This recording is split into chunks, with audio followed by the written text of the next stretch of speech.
Meus queridos irmãos, bom dia. A graça e a paz do Senhor Jesus seja sobre a sua vida.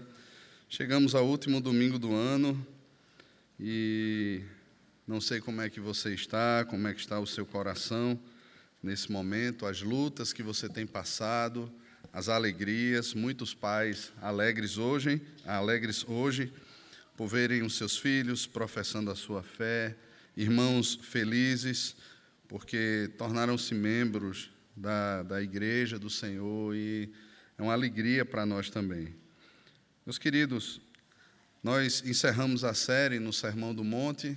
Se Deus quiser, próximo ano iniciaremos uma nova série em Juízes, mas hoje eu convido você a abrir a sua Bíblia no Salmo de número 121, Salmo 121, cântico de romagem para aquele povo que era peregrino e nas suas idas ao templo do Senhor ou às festas em Jerusalém cantavam esses salmos.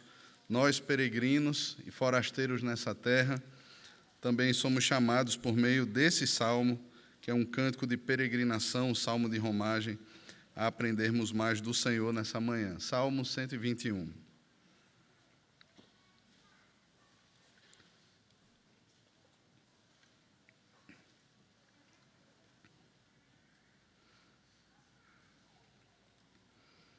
Nos diz assim a palavra do Senhor: eleva os meus olhos para os montes, de onde me virá o socorro?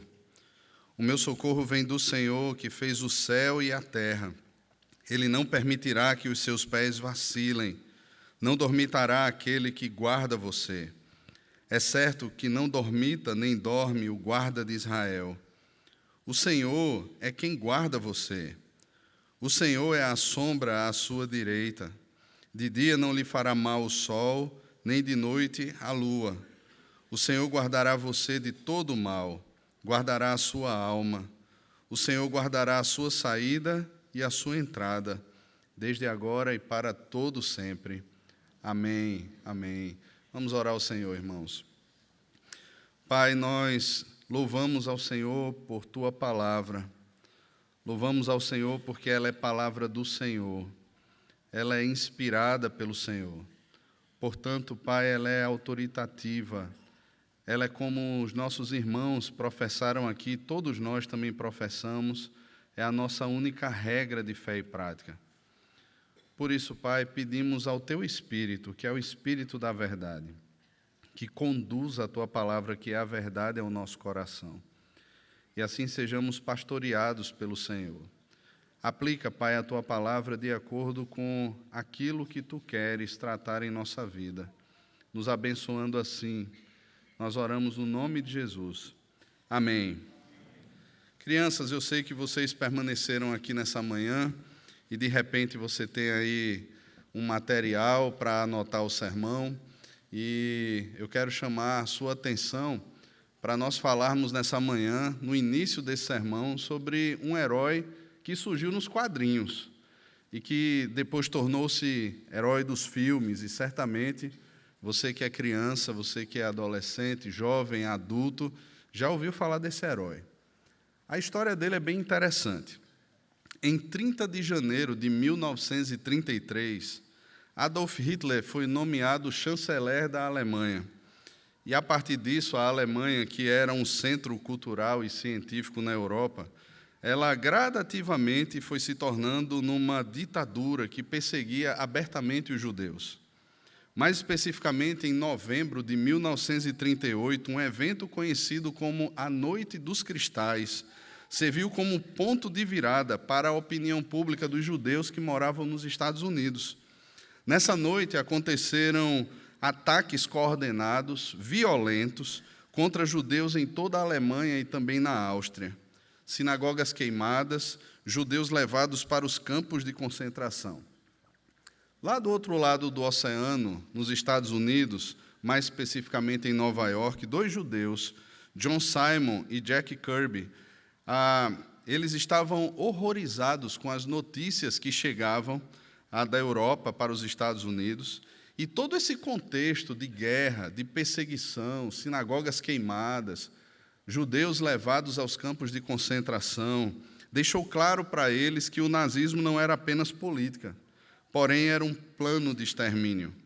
E em dezembro de 1940, com capa de 1941, em março, apareceu pela primeira vez como uma declaração política, e em sua primeira capa, estampada a imagem daquele homem dando literalmente um soco em Adolf Hitler, um personagem que se tornaria ícone do patriotismo norte-americano e que, posteriormente, conquistaria o mundo inteiro. Ele apareceu, e ele se chamava, quem sabe? Capitão América. Heróis são assim, irmãos. Muitos deles nascem exatamente das frustrações humanas em lidar com questões que são maiores do que nós, meros mortais. E na vida real também nós somos apertados todos os dias, e muitos se divertem com aquela pergunta, né? E você aqui vai revelar a sua idade agora se sorrir. Quando alguém em apuros gritava, e agora, quem poderá nos defender? E surgia quem? Vocês estão entregando bem a idade, viu? Eu vi Bruno ali falando. Nós enfrentamos problemas externos, lutas externas, nós lidamos com política, nós lidamos com economia, nós lidamos com saúde, nós lidamos com segurança pública, e parece haver um déficit grande em todas essas áreas. Nem sempre as coisas saem como nós pensamos, nem sempre acontecem como nós planejamos. Nós temos medo na criação dos nossos filhos, nós olhamos a maneira como ideologias diabólicas invadem escolas, e temos medo porque não sabemos o que será ensinado para os nossos filhos. Não é só matemática, não é só geografia, não é só ciências, mas tudo aquilo que está por trás, que de alguma maneira tenta cativar o coração dos nossos filhos, e tudo isso gera uma tensão, uma pressão muito grande em todos nós. Lidamos também com as questões internas, aquelas chamadas questões do coração. E é interessante, irmãos, porque em cada conversa de gabinete, uma palavra surge. Seja quando uma esposa ou um marido trata sobre o seu casamento, quando um pai ou uma mãe trata sobre a criação dos seus filhos, seja quando existem problemas no trabalho ou questões relacionadas até mesmo a relacionamentos dentro da igreja. Uma palavra que sempre está em destaque é a palavra cansaço. E eu vi que alguns psicólogos eles falam do cansaço do final do ano. Parece que quando se aproxima o final do ano, ainda que você não esteja tão cansado assim, você se declara cansado. E de 31 de dezembro para 1 de janeiro, nada muda. Apenas um ano encerra e outro começa. Mas a sensação de que janeiro começou já bate aquele gostinho de parece que estou descansando agora.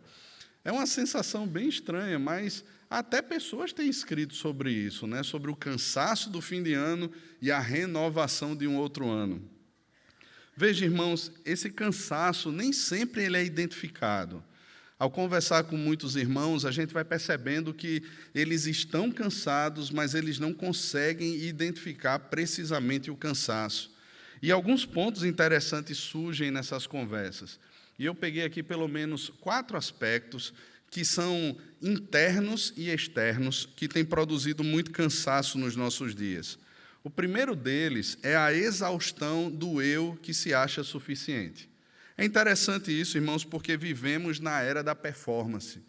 Você é chamado para ser o melhor pai, a melhor mãe, o melhor filho, aquele que vem à igreja e senta, e todos sentam no banco junto de você, e todos eles se comportam muito bem e servem como um espelho para as outras pessoas. Nós somos chamados a uma vida instagramável, aquilo que é vivido apenas da porta para fora.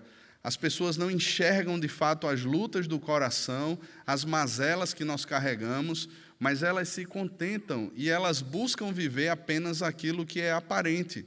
E por meio daquilo que é aparente, nós geramos a mesma carga sobre nós, sobre como deve ser a minha vida, sobre como devem ser os meus filhos, como deve ser a igreja e por aí vai. Valoriza-se muito mais as posturas e os discursos públicos, e numa perspectiva bíblica, irmãos, isso é a vida vivida para o outro, ou a partir do outro, ou tomando o outro como referência, e não a partir de Deus.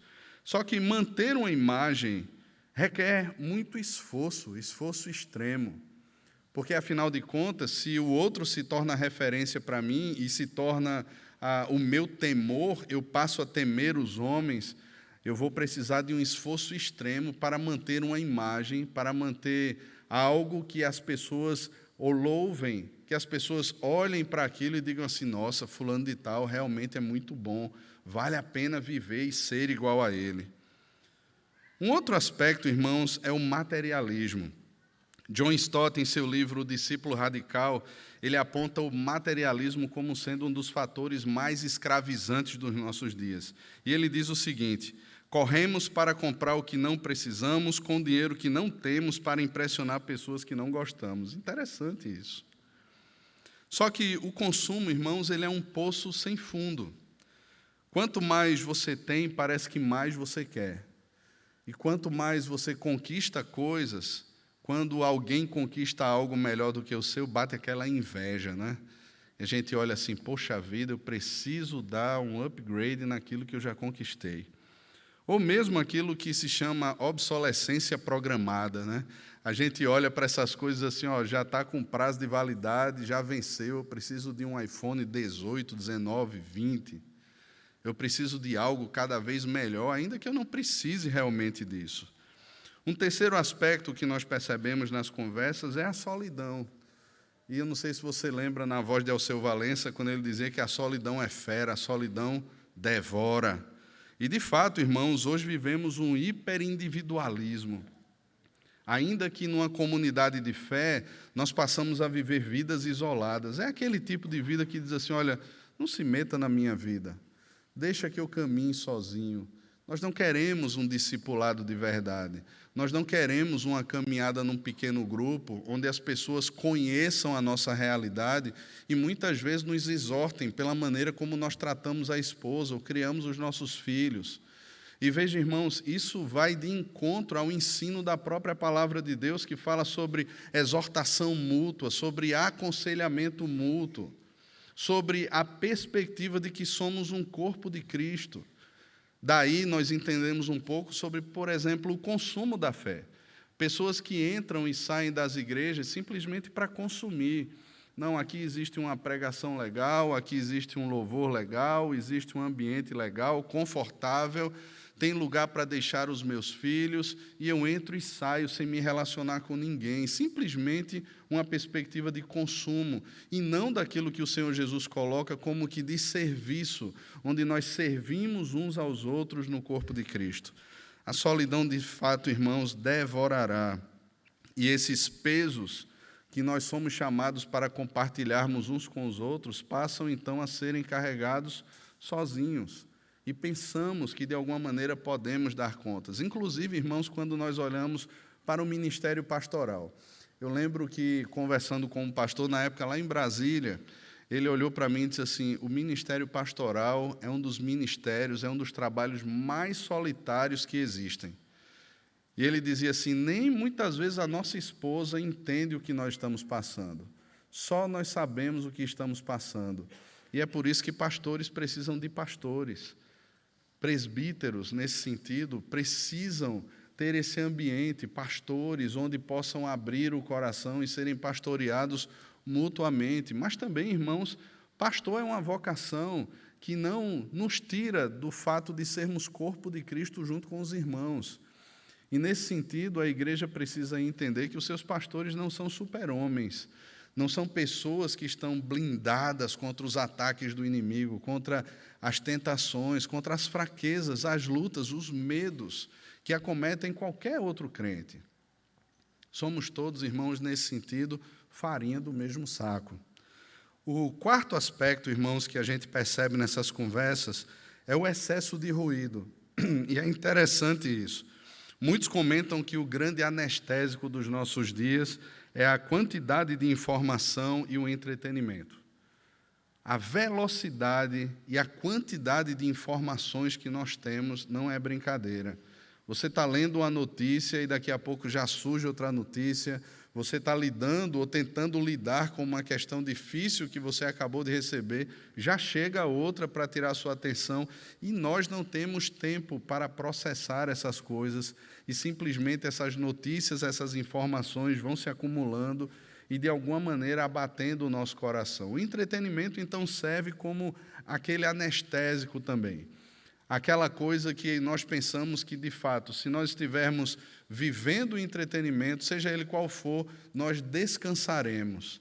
As nossas mazelas, as nossas culpas, os nossos pecados, de alguma maneira, serão melhor vivenciados se nós nos divertirmos, se nós curtirmos, se de repente passearmos ou fizermos alguma coisa. E veja, muitas dessas coisas são lícitas, mas não tratam de fato o coração. E é interessante que o Senhor nos fala todo domingo, por meio do púlpito da igreja. O Senhor nos fala a cada dia, quando nós fazemos as nossas devocionais, quando nós ouvimos um podcast sobre exposição bíblica, um texto que está sendo exposto. O Senhor fala com a gente, mas o ruído dos nossos fones de ouvido é tão forte, é tão alto, que muitas vezes nos impedem de ouvir a voz do Senhor. As notícias que nós abrimos nas primeiras horas da manhã nem sempre serão a palavra de Deus. E seremos conduzidos, irmãos, e tomados assim por um excesso de informação e o desejo de escapar de tudo isso por meio do entretenimento. Diante de tudo isso, irmãos, há um pedido de socorro em nossa peregrinação. Esse pedido nem sempre ele é posto para fora. Esse pedido nem sempre é exposto às pessoas. No entanto, ele se revelará muitas vezes por meio de uma depressão, por meio de crises de ansiedade e pânico. Seguimos nossa peregrinação e, em muitos momentos, irmãos, sem uma expectativa no Senhor. E o dia do Senhor acaba nos revelando isso. Nós entramos e saímos da casa do Senhor como se fosse apenas mais um dia. Nós, muitas vezes, chegamos aqui sem expectativa, porque passamos os outros dias sem uma expectativa real. E quando nós não temos expectativa no dia do Senhor, quando o nosso culto ao Senhor é completamente apático, é frio, quando estar no celular no momento do culto, ou cochilando no momento do culto, se torna muito mais atrativo do que, de fato, o deleite na palavra, na presença do Senhor, nos louvores que são entoados ao Senhor. Meus irmãos, certamente nós teremos dias difíceis, semanas também apáticas, porque a nossa vida, irmãos, ela parte do culto. A nossa vida com Deus, a organização da nossa vida familiar, do nosso trabalho, ele parte do culto. Somos engolidos, então, por temores externos e internos. E a pergunta que fica é a mesma pergunta que o salmista fez aqui no Salmo 121. De onde virá o socorro? De onde virá o socorro? E é o tema que eu quero pensar com os irmãos aqui nessa manhã. Talvez um dos desafios que tenhamos ao ler esse salmo seja a imprecisão do contexto. Nós não temos um contexto preciso aqui nesse salmo. Nós sabemos que ele é um cântico de peregrinação, que ele era cantado à medida que o povo de Deus caminhava para o templo. Existiam pelo menos 2 a 3 festas anuais que conduziam o povo de Deus das mais diversas tribos para o templo, para buscarem ao Senhor ali. E um judeu zeloso, um israelita zeloso, saía das cidades, das vilas mais distantes, com esposa, filhos, atendendo à convocação do Senhor para uma dessas festas. Um exemplo que nós temos na Escritura encontra-se em 1 Samuel. Eucana, ele saía da cidade de Ramá, nas montanhas de Efraim, e ia para Siló com a sua família. E eram cerca de 30 quilômetros perseguidos por Eucana, suas 2 mulheres, os filhos de Penina, animais que eram levados para o sacrifício e muitos servos que acompanhavam ali. Então, 30 quilômetros de uma caminhada assim, a pé, não é fácil.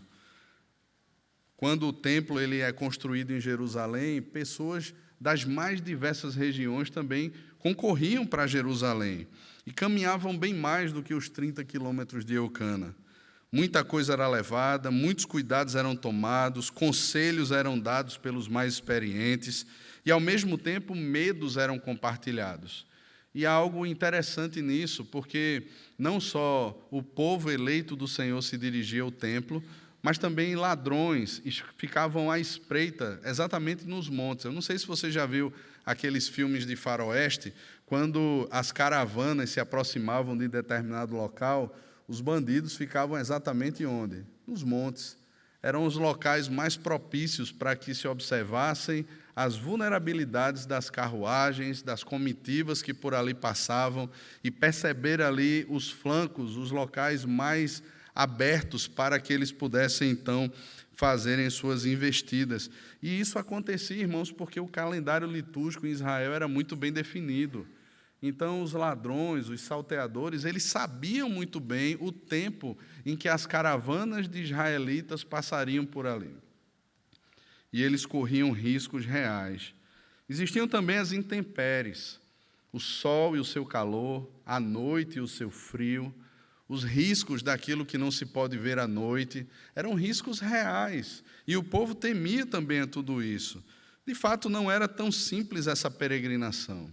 Mulher, filhos, animais, bagagens, monta e desmonta a tenda, nada disso é fácil. Riscos externos, temores internos, nada disso é fácil. Esse salmo nos ensina algo que muitas vezes nós esquecemos, que é pregar o nosso coração em meio à peregrinação em que estamos. E por ser um salmo de romagem, como já falei, cantado durante as peregrinações, à medida que eles cantavam esses salmos, eles recordavam a palavra do Senhor. Recordavam quem é o Senhor e quem eles são enquanto povo do Senhor, e as lembranças sobre o cuidado do Senhor com o seu povo. E o tema, como já falei, é exatamente esse, essa pergunta: de onde me virá o socorro?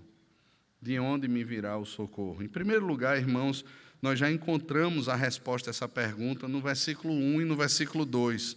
Olhe comigo o versículo 1 e o versículo 2 do Salmo 121. Eleva os meus olhos para os montes. De onde me virá o socorro? O meu socorro vem do Senhor, que fez o céu e a terra. Como já falei, os montes eram lugares estratégicos para se ficar. Pessoas mal intencionadas ficavam lá, à espreita, esperando as caravanas que viriam. E nesses pontos altos, eles percebiam exatamente a vulnerabilidade daquelas caravanas e assim atacavam aquelas caravanas.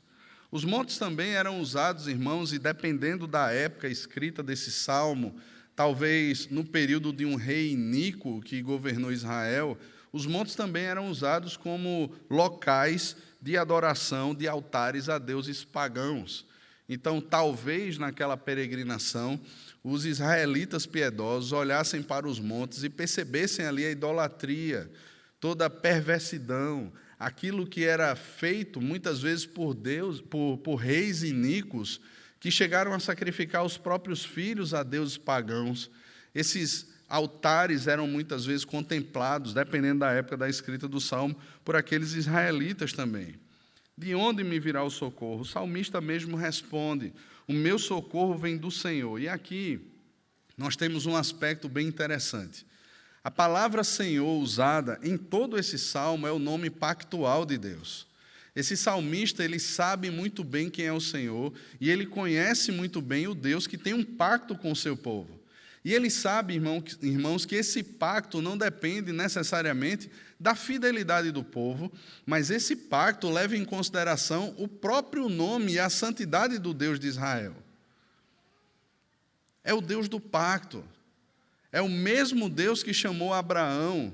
É o mesmo Deus que entregou a lei a Moisés. É o mesmo Deus que conduziu o seu povo à terra prometida, destruindo muralhas, abrindo mares, abrindo rios e conduzindo o seu povo durante todo aquele tempo. É o mesmo Deus. É o Deus que tem um pacto com o seu povo. É esse Deus aqui que o salmista exalta. Ele é o Senhor. O meu socorro vem do Senhor. E esse Senhor é nada mais, nada menos que o Criador dos céus e da terra. É interessante, irmãos, porque em noites, muitas vezes, se você já foi para o sertão, ou se você muitas vezes frequenta alguns locais onde há pouca luz, a gente consegue ver um pouco das estrelas, daquilo que está no céu, e contemplar um pouco da grandeza, e como é bonito observar essas coisas. Eu lembro que uma vez uma pré-adolescente veio do sertão com uma missionária, e ela nunca tinha visto o mar. E eu tive o privilégio de levar a missionária e ela para ver o mar pela primeira vez. A gente foi lá na praia de Boa Viagem. A gente só advertiu que ela não podia entrar na água. Mas a gente foi até lá. E ela, quando olhou aquilo, irmãos, o espanto e as lágrimas que desciam dos olhos dela, ela disse assim: meu Deus, que lagoa grande. E eu olhei para ela e fiz assim: é grande mesmo. Ela fez: onde é que está o outro lado? Eu disse: ó, vai nadar um bocado até a África, mas um dia chega. É grande, irmãos. E às vezes se torna tão comum para a gente que a gente deixa de contemplar o Senhor que põe limites naquelas águas. O Senhor que criou todas aquelas coisas, todas essas belezas. Tanta coisa bonita no nosso país. Criação do Senhor. Que a gente chega diante da força das águas ou diante de cenários paradisíacos e a gente diz assim: meu Deus, como o Senhor é criativo. Cores diferentes, pássaros diferentes, cantos diferentes. A beleza da criação, a complexidade do ser humano, de como nós fomos formados. Meus irmãos, é o Senhor, Criador do céu e da terra. E é interessante quando ele traz essa imagem, porque se ele é o Criador de todas as coisas, o que pode escapar ao seu controle? Se ele formou e pôs em funcionamento e sustenta todas as coisas, o que é que está fora do controle do Senhor? Isaías, no capítulo 40, se você puder abrir lá a sua Bíblia, Isaías, no capítulo 40, Isaías descreve a majestade do Senhor, e esse, para mim, é um dos textos mais belos da Escritura. Isaías, capítulo 40, a partir do versículo 12, Isaías diz o seguinte: quem na concha de sua mão mediu as águas e tomou a medida dos céus a palmos. Veja, a medida dos céus a palmos. É como se Deus contasse a palmos ou pusesse todo o universo conhecido na palma das suas mãos e dissesse assim: ó, está tudo bem com você, né? Você está aqui, ó, que galáxia legal. O Senhor contempla todas essas coisas na palma das suas mãos, na palma da sua mão. Quem recolheu o pó da terra na terça parte de uma vasilha e pesou os montes e as colinas numa balança? Quem guiou o Espírito do Senhor? Ou como seu conselheiro o ensinou? Com quem ele se aconselhou para que lhe desse compreensão? Quem lhe ensinou a vereda da justiça? Ou quem lhe ensinou sabedoria? E quem lhe mostrou o caminho de entendimento? Eis que as nações são consideradas por ele como um pingo que cai de um balde, como um grão de pó numa balança. Eis que ele carrega as ilhas como se fossem pó fino. O Líbano não seria suficiente para o fogo, e os animais de lá não bastariam para um holocausto. Diante dele todas as nações são como coisa que não é nada. Ele as considera menos do que nada, como um vácuo. Com quem vocês querem comparar a Deus? Com que imagem vocês o podem confrontar? Quanto à imagem, está moldada pelo artífice. Depois o ourives a reveste de ouro e forja correntes de prata para ela. O pobre que não pode fazer tal oferta, escolhe madeira que não apodrece e procura um artífice perito para fazer uma imagem esculpida que não oscile. Será que vocês não sabem? Será que não ouviram? Será que isto não lhes foi anunciado desde o princípio? Vocês não entenderam isto desde a fundação do mundo? Vocês não atentaram para os fundamentos da terra? Ele é o que está assentado sobre a cúpula da terra, cujos montes são como gafanhotos, os moradores são como gafanhotos. É ele quem estende os céus como cortina e os desenrola como tenda para neles habitar. É ele quem reduz a nada os príncipes e torna em nulidade os juízes da terra. Mal foram plantados e semeados, mal se arraigou na terra o seu tronco, já secam quando um sopro passa por eles e uma tempestade os leva como palha. Com quem vocês vão me comparar? A quem eu serei igual, diz o Santo. Levantem os olhos para o alto e vejam quem criou todas essas coisas. Aquele que faz sair o seu exército de estrelas todas bem contadas, as quais ele chama pelo nome, por ser ele grande em força e forte em poder, nenhuma só vem a faltar. Porque então você diz ao Jacó e fala ao Israel: o meu caminho está encoberto ao Senhor e o meu direito passa despercebido ao meu Deus. Será que você não sabe, nem ouviu que o eterno Deus, o Senhor, o Criador dos confins da terra, nem se cansa, nem se fatiga? A sabedoria dele é insondável. Ele fortalece o cansaço e multiplica as forças ao que não tem nenhum vigor. Os jovens se cansam e se fatigam, e os moços de exaustos caem. Mas os que esperam no Senhor renovam as suas forças, sobem com asas como águias, correm e não se cansam, caminham e não se fatigam. Meus irmãos, esse é o nosso Deus. Esse é o nosso Deus. A quem podemos comparar o Senhor? Quem há no céu semelhante a ti? Na terra não há quem deseje além de ti. Quem é semelhante ao Senhor, irmãos? Não há concorrência. Não há uma quebra de braços. Não há alguém, ou algum país, ou algum ser disputando força com o Senhor.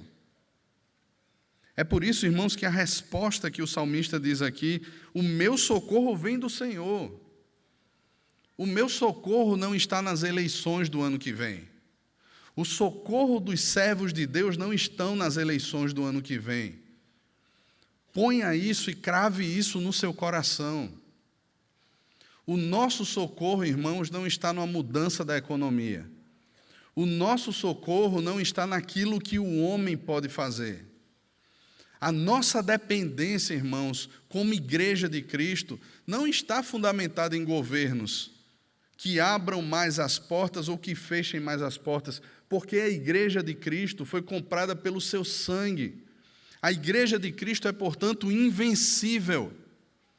Nós somos o povo de Deus, irmãos.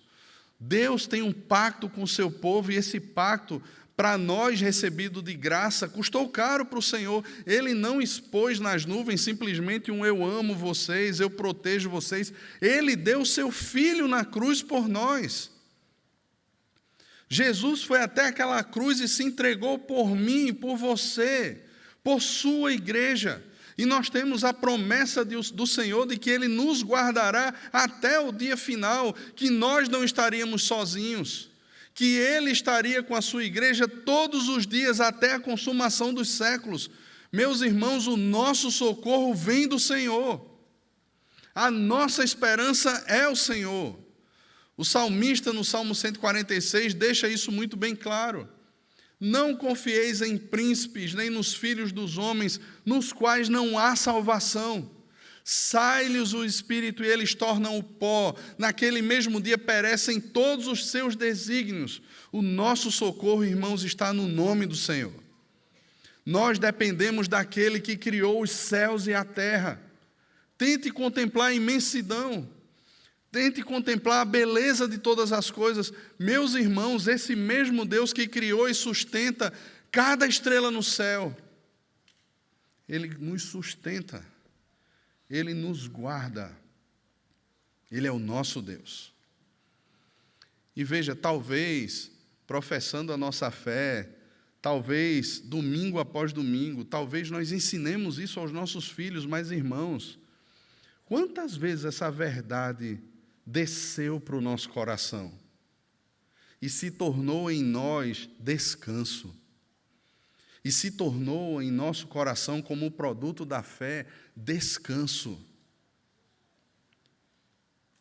Muitas vezes, irmãos, nós estamos sendo pegos, como qualquer pessoa que não conhece a Deus é pega, com os mesmos temores, com as mesmas culpas, com as mesmas buscas. O nosso socorro, irmãos, não está nos homens. O nosso socorro está no Senhor. Nada pode escapar do seu controle. Em segundo lugar, irmãos, dentro dessa resposta que é o Senhor que não dorme. Em segundo lugar, o Senhor que não dorme. Versículo 3 e versículo 4. Ele não permitirá que os seus pés vacilem. Não dormitará aquele que guarda você. É certo que não dormita nem dorme o guarda de Israel. Que segurança maravilhosa. Nós dormimos. E para nós, irmãos, dormir é um ato de fé. Lembre daquele israelita à noite peregrinando para o templo, quando ele dormia com a sua família. certamente cansado da peregrinação da manhã, do calor, da sede. Certamente ali, talvez um filho mais velho ou mesmo o pai dissesse, olha, vamos programar aqui a guarda. E funciona meio como os porteiros dos nossos prédios. A gente, quando chega de madrugada, né, toca a buzina, até que ele diga assim, opa, o cansaço nos derruba. E dormir, irmãos, para nós é um ato de fé. Porque aos seus amados, o Salmo 127 diz isso, o Senhor dá enquanto dormem. É um ato de fé. Nós estamos vulneráveis quando dormimos. Nossa família fica vulnerável enquanto dorme. Mas nós cremos que o Senhor não dorme. O Senhor não cochila. O Senhor não é pego de surpresa. Irmãos, Ele não se cansa, como o texto que lemos de Isaías. Ele não fica fatigado, dizendo assim, olha, eu estava resolvendo umas broncas pesadas lá na Ásia agora, eu estou tão cansado, peguei o sol do deserto, eu estou morto de cansado, olha, o Brasil agora vai esperar um pouco. Não, irmãos, o Senhor não se cansa, Ele é imutável, Ele é santo, Ele é perfeito. Ele não é como eu, como você. Quando nós olhamos, por exemplo, na liturgia da criação, e ao 7º dia Deus descansou de todas as suas obras, às vezes a gente olha e pensa assim, né, olha aí, o Senhor se cansou. Mas Deus não estava cansado, Deus estava ensinando para nós, meros mortais, que nós precisamos descansar, e não é só colocar uma rede na varanda e dizer assim, eu vou dormir o dia todo, é descansar no Senhor. E o dia do Senhor, irmãos, nos chama a esse descanso. Em Hebreus, no capítulo 4, o autor aos Hebreus fala sobre isso, quando ele diz que nós já entramos no descanso, mas ainda resta um outro descanso, que é o novo céu e a nova terra. No entanto, esse descanso no Senhor é anunciado para o nosso coração no dia do Senhor, quando nós chegamos à casa do Senhor para buscar ao Senhor, para ouvir a sua voz, para atender a sua convocação ao nosso coração de estarmos aqui e aprendermos a descansar no Senhor. E é por isso, irmãos, se nós entramos aqui sem expectativa, se o nosso coração entra aqui com uma série de outros ruídos e nós não conseguimos ouvir a voz do Senhor, nós sairemos tão cansados quanto nós entramos. O salmista diz que ele não permitirá que os nossos pés vacilem. E aqui nós temos uma doutrina maravilhosa, a doutrina da perseverança de Deus pelos seus santos. Ele não permitirá, irmãos, que os nossos pés vacilem. Ele não só nos salva, mas impede que os nossos pés vacilem a ponto de perdermos a herança eterna. Muitas vezes, irmãos, e a nossa confissão de fé fala sobre isso, o Senhor até mesmo retira, como se Ele retirasse de sobre nós a sua mão, para que nós ficássemos à mercê do nosso coração e experimentássemos o que é o nosso coração sem a boa mão de Deus sobre nós, mas Ele não faz com que nós permaneçamos assim.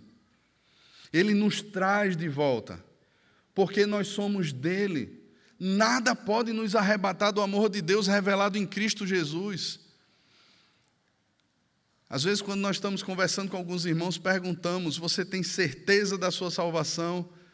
A pessoa diz, tenho.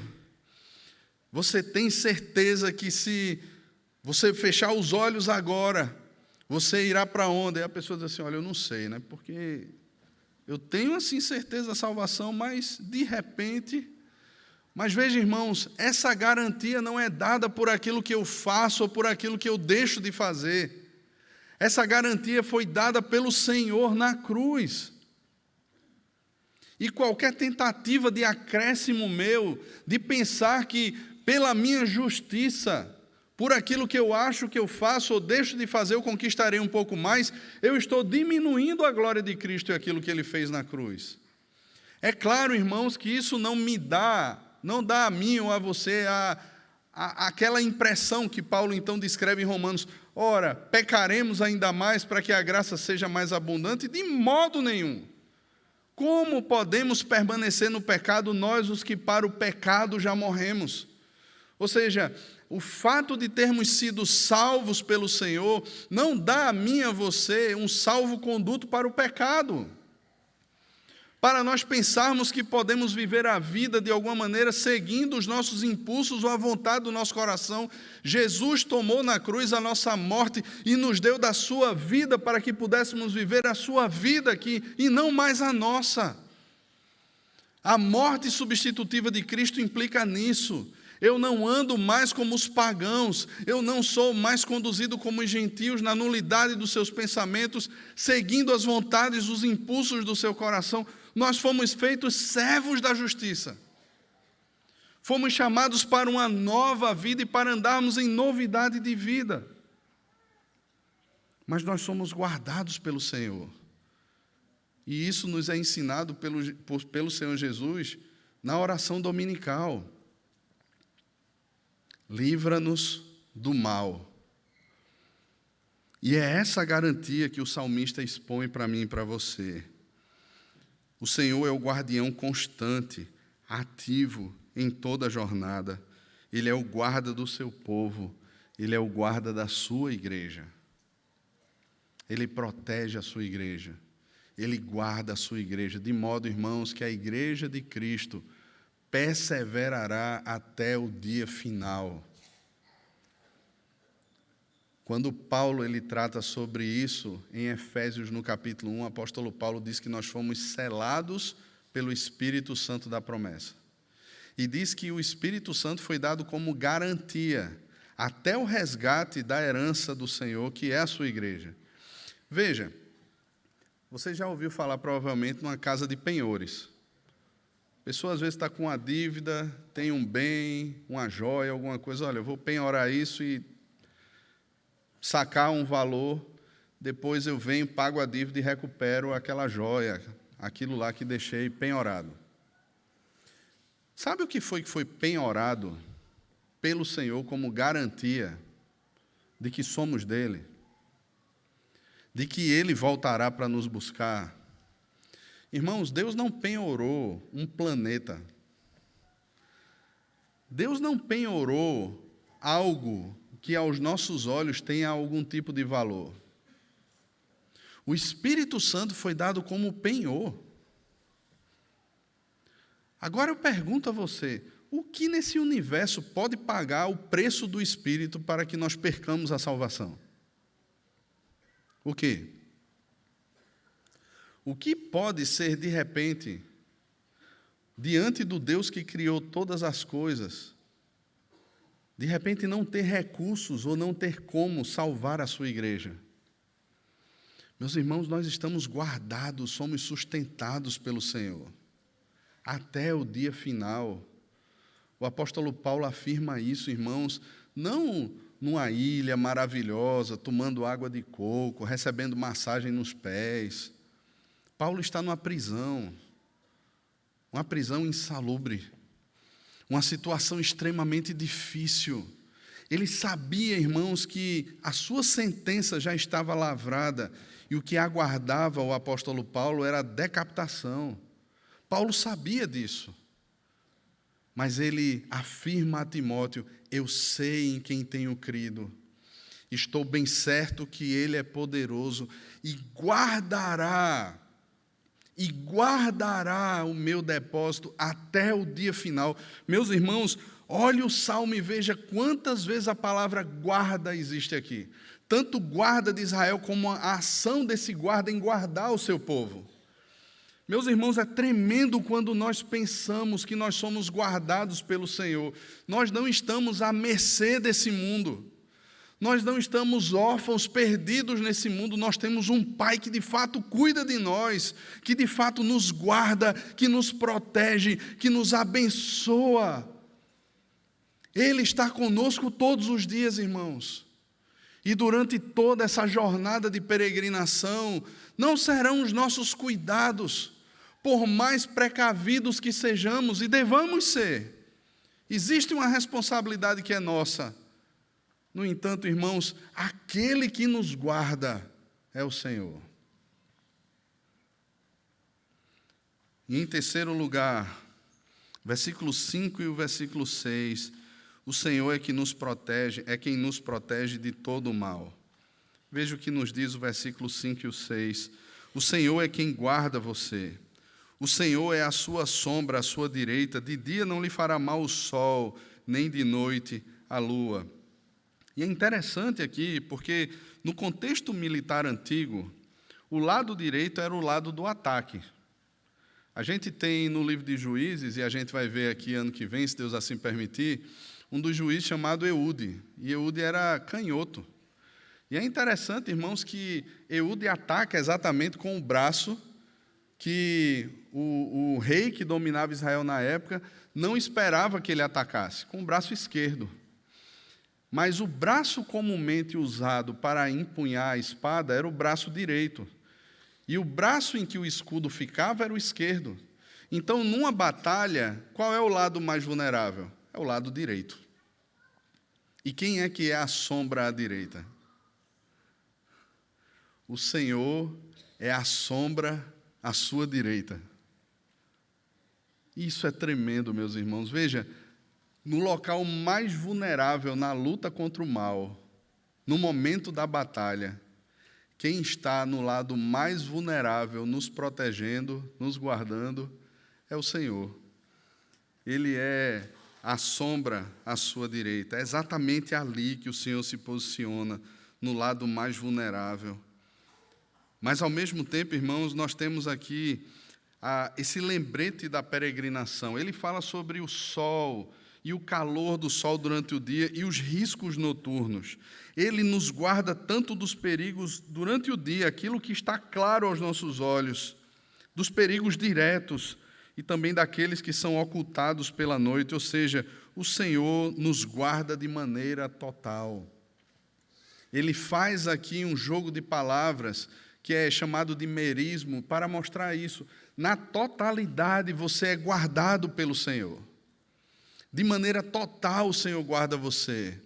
E nós podemos lembrar aqui, por exemplo, do Salmo 139, quando Davi diz: para onde me ausentarei do teu espírito? Para onde fugirei da sua face?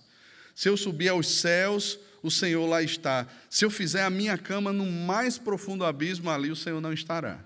É assim que o salmista diz? Não. Se eu fizer a minha cama no mais profundo abismo, ainda lá me haverá de guiar a tua mão e a tua destra me susterá.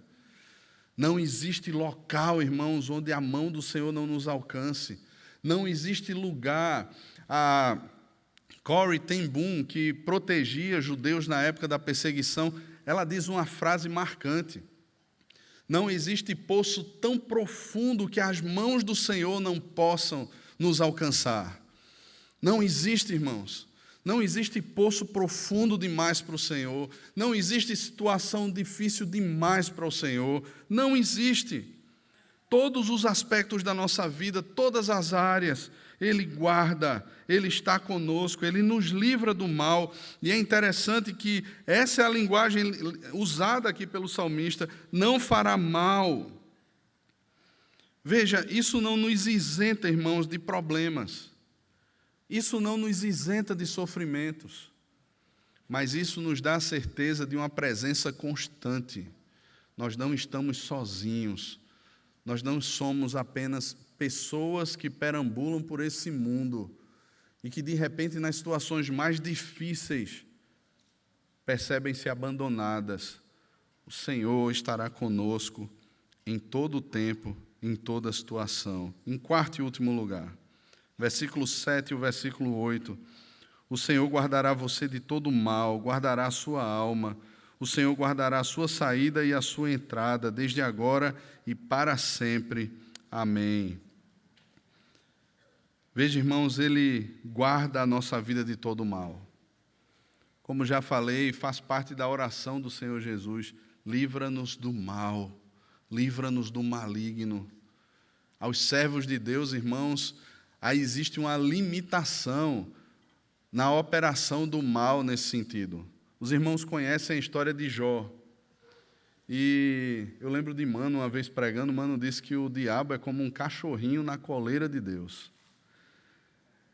E o Senhor folga um pouquinho aquilo ali, ele vai e morde a perna da gente, mas o Senhor puxa ele de volta. E, na verdade, é isso que acontece. O diabo, quando chega ali diante do Senhor, o Senhor diz até que ponto ele pode ir. E ele vai até aquele ponto. Meus irmãos, é esse o Senhor que guarda a nossa vida. Quando Pedro estava em toda a sua ainda arrogância, dizendo que iria com o Senhor para a morte, que iria no lugar do Senhor até, que ninguém faria mal ao Senhor, o Senhor Jesus fez uma advertência a Pedro. Pedro, hoje Satanás pediu a sua alma para peneirar você.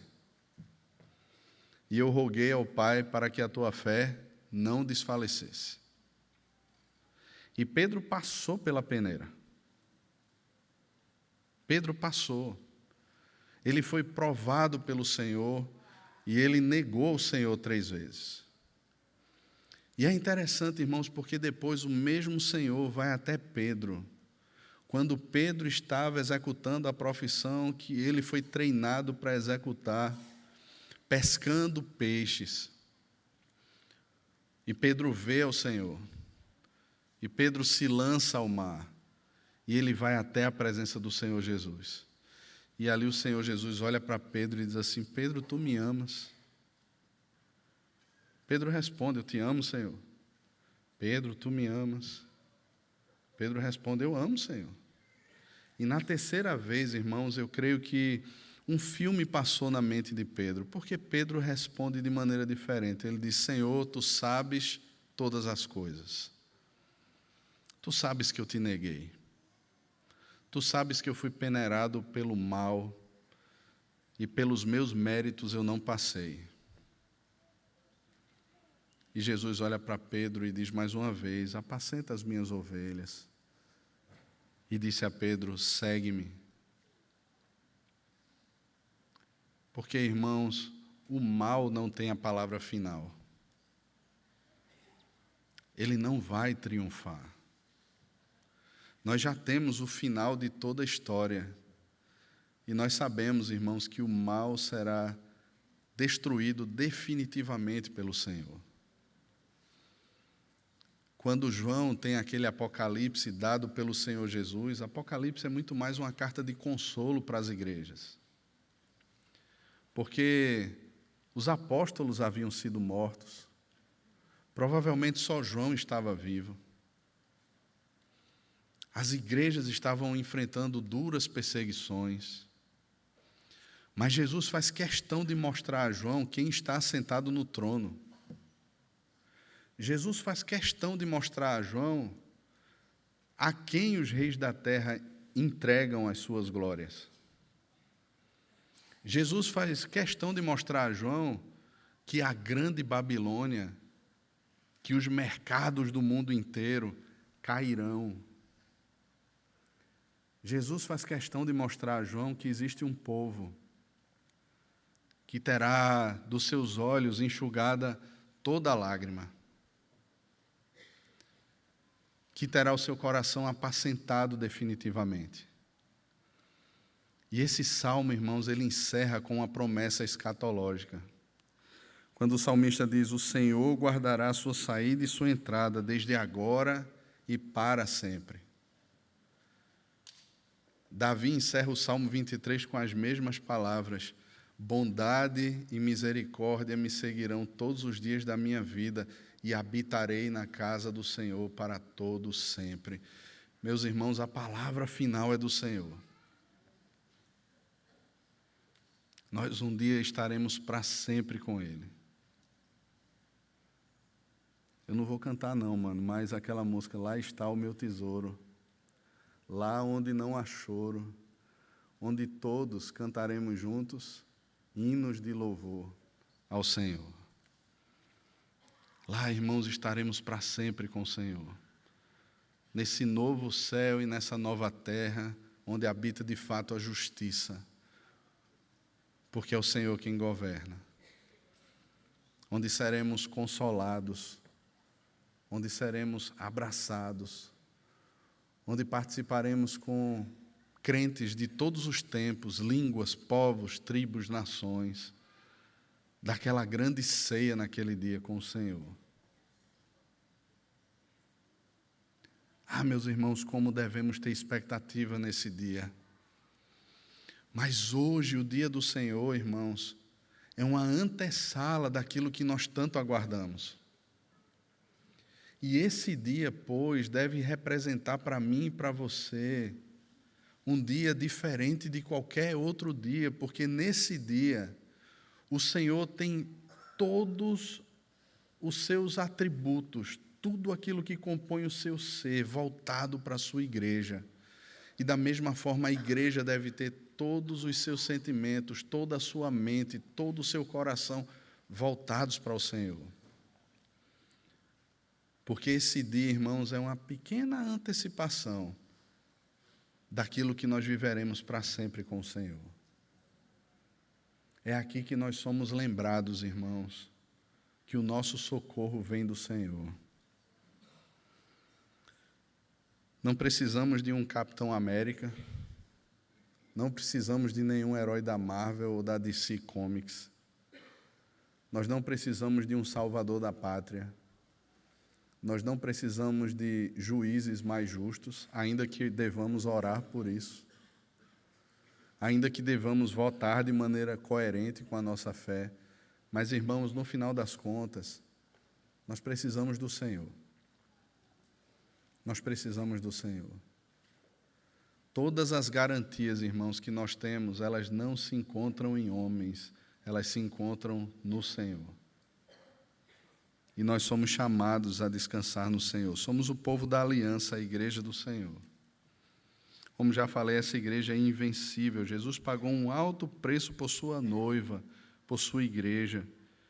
Ele está todos os dias até a consumação dos séculos.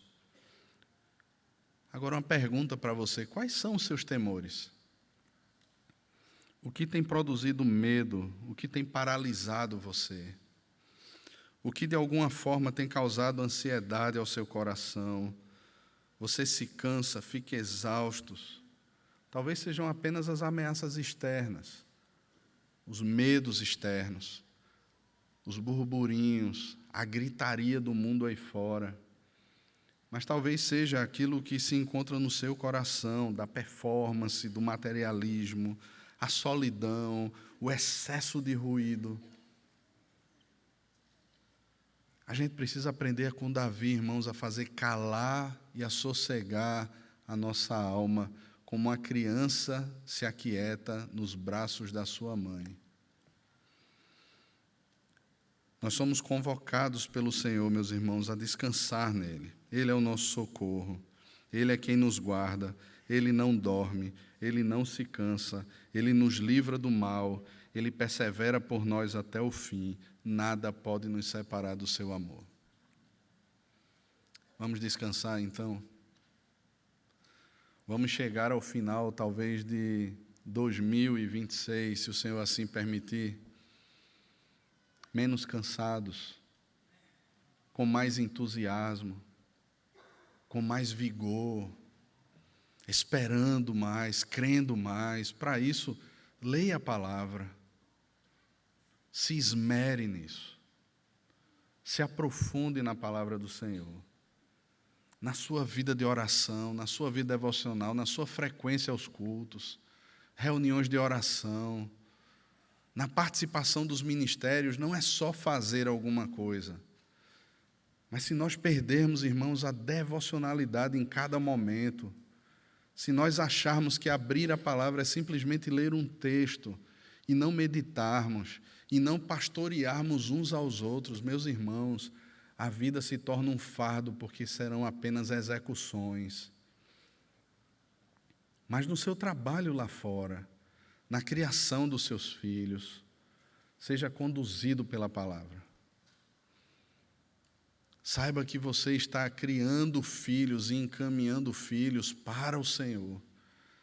Saiba que o seu trabalho não diz respeito apenas aos homens aqui da terra, mas você está servindo ao Senhor enquanto trabalha, no trânsito ou em qualquer outro lugar. E que assim, irmãos, nós descansemos. Que assim o nosso coração tenha expectativa pelo Senhor. Amém, irmãos?